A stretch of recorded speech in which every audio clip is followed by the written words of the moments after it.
If there is anything individual, it better fit into all this. And the values that are being talked about are the prevalent values at the time. Of course, as we see around us, we see in many ways a disintegrating society in terms of the violence around us. When I was talking about social breaks in social development, it is such movements that stop things. You have the kind of clashes you have in Assam today, for example. If people have come to us for refuge and have lived here for so many years, are they immigrants? I don't know. You have to, the people around have to think. If my land is limited, can I afford to have more people here? Is my heart, वो दिल बड़ा है कहते हैं हिंदी में, उर्दू में. Does that suffice when it comes to reality? So such things, then what is sustainable about our development minus values? Are we part of the world or not? On the one hand, we say boundaries are disappearing. But when it comes to it, many people say, मैं अपने देश जा रहा हूँ, within here. So what is your देश now? नहीं वो बुंदेलखंड में मेरा देश, whatever. So there are different understandings of what define me, and those are clashing. In spite of your education towards national goals, in spite of the singing of the national anthem. So these are external things. How do we internalize what we really want internalized? That feeling that would actually make us move and become one. Some people say, for example, that don't keep talking about caste all the time. You put it in your censorship form, in your census form, you put it in this form, in that form. If you talk about caste all the time, it will still be there. So does it mean that if we don't talk about it, it will disappear? I don't know. One has to think about this. Similarly, religions. Do we live together recognizing each other's differences and living as equals? Or do we keep each other apart and be in our ghettos? Or ghettoize the minorities, minor groups, whatever they are? Will the women always stay second to the male in our society? Or are a few examples enough to say, we've got Indira Gandhis and surely women, and we have Devis, we pray to Devis, so therefore women are doing good. All these add towards development. It is these questions that we have to openly discuss. It cannot be kind of hidden under the carpet. These have to be discussed as argument rather than coming to blows on it. So anyway, there is this Kothari Commission report, which if you like, you can have a look at. Everywhere there are a lot of shoulds in this, which are still a lot of shoulds. Some I don't agree with, but you may agree with them. But this is Kothari Commission. This is only a summary of the first chapter that I have with me, which is an overall view.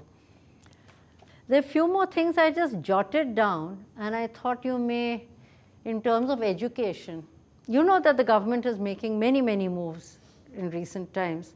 There is an NCHER to kind of oversee all the higher education bodies. What do you make of the regulation bodies that or regulatory bodies that we already have? Do we really need them? Do they work? Do they help? Do they need to change the nature? For those who are more in the education sector, they would know what reputation NCTE has, which is the Teacher Education Council that looks after teacher education. AICTE, which looks after technical education. So such bodies, that you remember the term Inspector Raj. So are there ways, there were negatives associated with that, are there ways of redoing it so that the negatives don't come in? Or are they inevitable in our society? I would still say, plead for that of course, these are some figures I was carrying with me. At present, you know about this gross enrollment ratio? You're familiar with something called the gross enrollment ratio? It is the total number of people actually in place, enrolled in that sector. For example, in the primary school, the actual number of people enrolled in primary school divided by the number that should be there, the population that should be there, the population of that age group, 5 to 14, and the actual number there. This is now tending to go more than 100%. How is it coming? It's becoming more than 100% in some places. How has that happened? The involvement of the population at higher age in primary education. Yes, exactly. So the gross enrollment is from all ages, because in the RTE we've said that everybody who is in that, up to 18 should have at least have had a chance in primary school, but they didn't. So they're coming back to primary elementary school through bridge courses and so on. Then in 2010, the figure for secondary education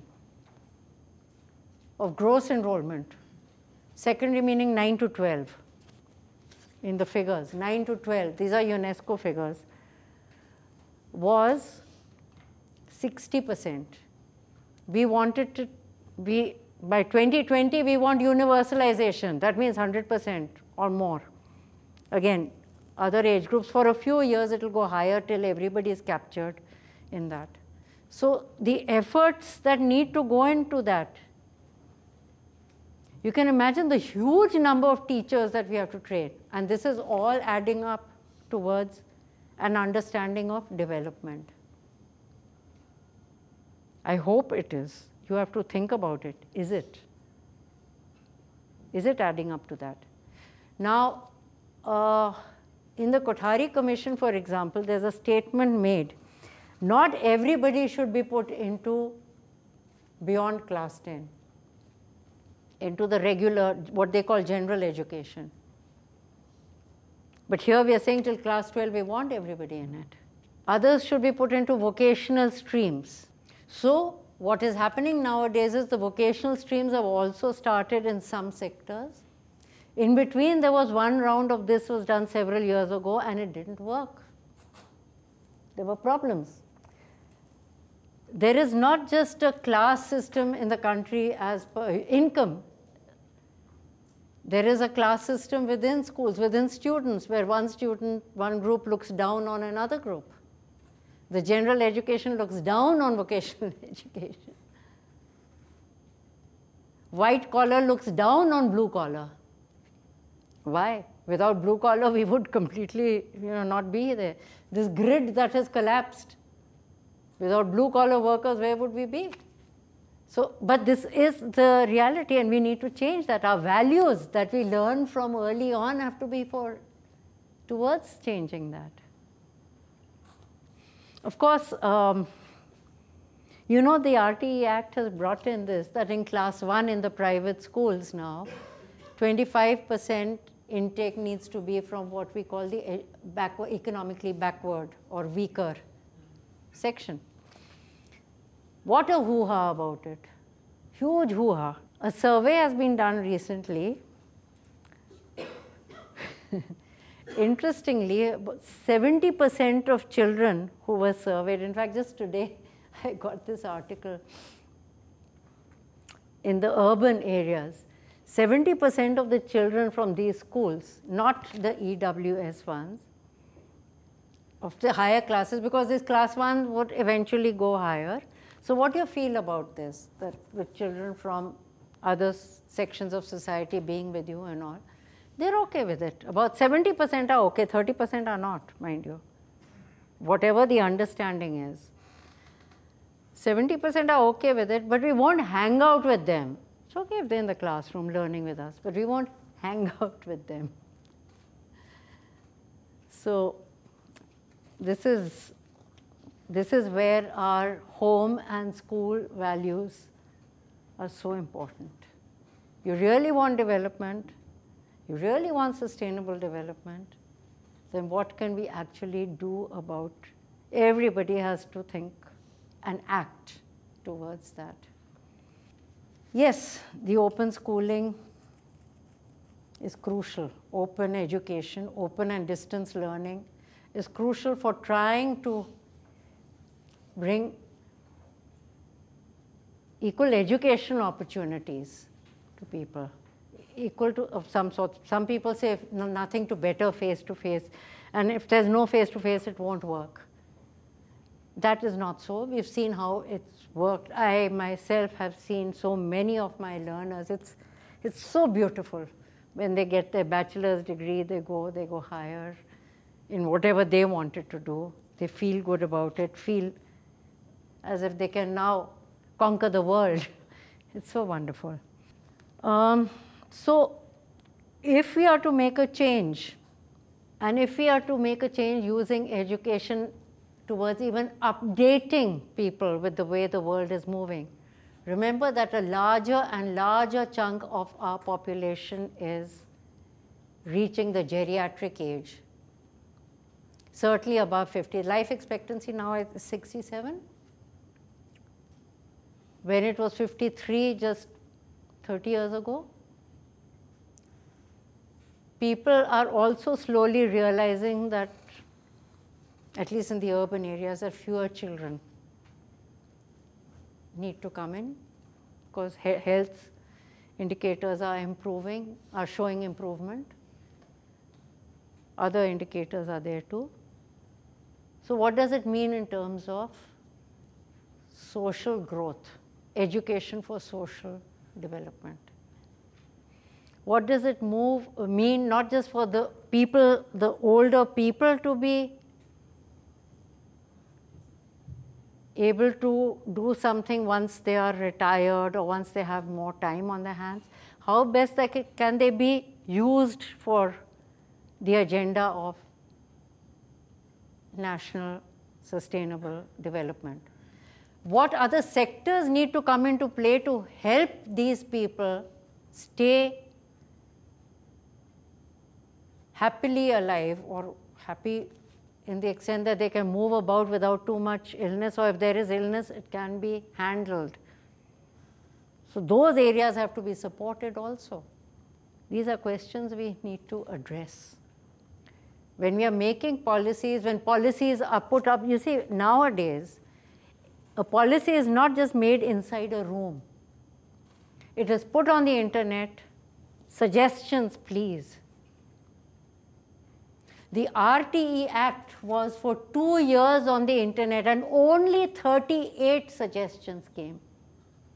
Only 38. What does that say about our involvement? We had put it on the net. I'm part of the group that had laid out some things. Then those 38, some of them were very important. We again took it back to various groups to discuss. Of course, one amendment has come in already. More amendments may come later. But people have to respond, not just grumble to each other. People have to respond. What's the point of having information sharing mechanisms in place and a very strong mechanism of information sharing, two-way, if it's not used? So that's important. There was something maybe, yeah, this I had already spoken about, I think, about the mean years of school. I suppose you've heard about these indices, no? The mean years of schooling, therefore the education index. You've all heard about the education index, no? Which is basically the geometric mean of the mean years of schooling and the what is expected, the expected years of schooling, and then factored out by 0.95, because there's some deviation, we cannot use 1. So the geometric mean is slightly tweaked for the educational index, which, as I said, it was developed by Mehboob Haq and other people. Yes, definitions are changing. As certain groups grow, they are trying to show their presence. not just here, in the most developed, so-called economically developed countries like Scandinavia too. They show, and therefore things change, society is changing. Everywhere there are people who weren't taken into account and are now being taken into account, and others change and fall back. So the crucial thing is that everything is situated in a certain time and frame. And we need to keep it dynamic to that extent, whatever our policies are, whatever our understanding is. And I would plead very strongly that values, whatever, of course, prevailing values, whatever they are, but at least give them a place for discussion and for coming to humanism, because I don't find humans behaving what we think humans are like in many cases. So I'll stop here for just now and leave some space for questions. What would be your views on tinkering with this higher education by the politicians like IIMs and IITs, with the kind of changes in exams and having more institutes and all? Yeah, you see, again, I said I'm from the open schooling, open university system. I do not believe that 4 or 5 more institutes will, it'll increase the opportunity marginally, but the quality that is going down because you do not have the ample people required with the same kind of background required to provide that quality of education. Why tinker with a good thing which is going on, the IITs? Basically? No, the IITs that are already there are there, but more being created. You see, when you say that joint entrance exam, here I take issue with, I myself am from IIT, of course. I have studied there and I have taught there also. But I take issue with this, not just IITs, schools where you take entrance tests. St. Stephen's, I think all of you have heard of St. Stephen's here? It gets the cream, for example. If I'm a St. Stephen's teacher, even if I don't do too much, my product is going to come out well because she's learned on her own and trained to study on her own and do well on her own. On the other hand, if I get somebody who's usually not considered very good, and she comes out and grows and blooms to a certain extent, that growth, it may not be up to here. This is a huge growth for me, and it matters. It shows me that, yes, both of us have been able to work together to achieve something. Similarly, these so-called joint entrance exams, I have a problem with saying that no, only the best and so on and so forth. As it is, in any case, they've taken the top 20% percentile of each state, because you cannot just take the percentile. And those people are going to be excluded from the first, join up in the second. So they're again going to be examined. And maybe they'll fall again by the wayside in the first semester or whatever. But your system is working fine. Why tinker with it? It has produced the best scientists, the best engineers in the world. And why you want to just change for the sake of change may not be desirable. Is it that my system has been working fine and just working for those already elite? That is the point. The many people who you are may be not confusing the issue with people who have left the country. That is a different issue altogether. No, I'm not. I haven't got into that as yet. I'm saying in my country, it is the ones who are usually cracking the JEE. I'll just give you one example in Bihar. I just come from Bihar. There is a Super 30. Super 30 coaching. They are from the very poor background. They take from Anand and all. They started. The DGP of that state conducts those exams. Yeah. I mean, these are the kind of initiatives which we want to encourage, basically. Yes. And they will certainly come there. When you read the qualification level of some of the people in the reserved category sort of thing, where you find that even getting a 0 will qualify into the IITs. So no, but Super 30 is also just for a small group. Here, in one place. Yeah. In Maharashtra and many other places where there are good people, good students, particularly in the Vidarbha belt and all, there are many good students. There's a good government school system where many poor people are coming, but they still, in Maharashtra they do well, but they still don't get into they don't dream of it even. They feel too insecure and too unsure, unconfident to even try it. So I think we should give it a chance. It's not going to, I think this is a fear, unfounded fear. Because if you're a good teacher and a good system, only those people will get, you look at my open university system. Anybody can enter. But who exits? Only those who meet our quality demands.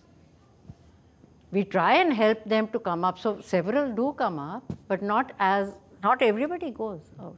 So the ones who go out, they're better than the ones in the formal system because they've learned on their own. Better meaning on par. An A-grade student in the open university would be better than an A-grade in the formal system, usually, and so on. Because when you learn on your own, different ways, different understandings, different questions, if you're depending on the way the material is, depending on the way the counselors are. Ma'am, I would like to agree with you on this and appreciate the effort. Like, I am a student myself of the Flexi Open Learning system of the IGNOU University. Ma'am, we were discussing once the traditional form of education that existed in India and the Gurukul system, and we were just wondering how was the grading done in the traditional Gurukul system? Like, do we in policy formulation learn or even consider? You see, when you're saying traditional which system? The Gurukul form of... The which one? The Gurukul. Acha. Like, you see, over there, basically... How is the grading In fact, done? I have a very interesting brief paper on the evolution of education. Very brief, in India. So you're talking of the Vedic period? Yes. The grading in specific, because we No, listen. get to know Now, what about was the needed was suicides over there. And this is what it is. This is what, in brief, what was your goal? And it matched your goal. Your goal was to attain the truth, the salvation. It was for the elite again, for a few people, very limited people who were allowed to school there. It's only when Macaulay and all came in, though I have great problems with Macaulay, that systems came in place for larger schooling and so on. Otherwise, there were just a few groups here and there. Now these, during the Vedic times, there were a few people, it was the elite and Brahmins. And the rest of them were only into vocational, as in Into an artisan's vocational training. son would be How you become an passed artist. was by practice. Either you were a good horseshoe maker or you weren't. But with the current education system, aren't we doing away with this thing of like passing on the knowledge from father to son? Why Because do you say that? maybe in a village, if there's a potter, his son maybe would have no other option but to be a potter. Which, with this education system, like he gets to be whatever that he can. Is maybe whatever he can be, whatever he is capable of being. It's more liberal approach, but we lose the thing of, Okay, let me tell you what I think you people can answer many of this, but I have certainly people who've been working in the villages and districts in the services. You see what happens, what you would have seen, I start schooling and my parents want me to go to schooling and whatever to become white collar. That has priority. Even a person, particularly a person who is blue collar, thinks white collar is superior. You may be a babu earning less than that person who may have done something in the village also. But if that person is partly schooled and cannot go further, she gets frustrated. She starts looking down because that's what she's learned, to look down on her parents' work. It's that she's inculcated from the environment. So now you're neither here nor there. Plus there's this, TV going on with consumerism and with other Media is a very, very strong medium. Audio, video. It's a very good medium if we can use it for propagating what we want to.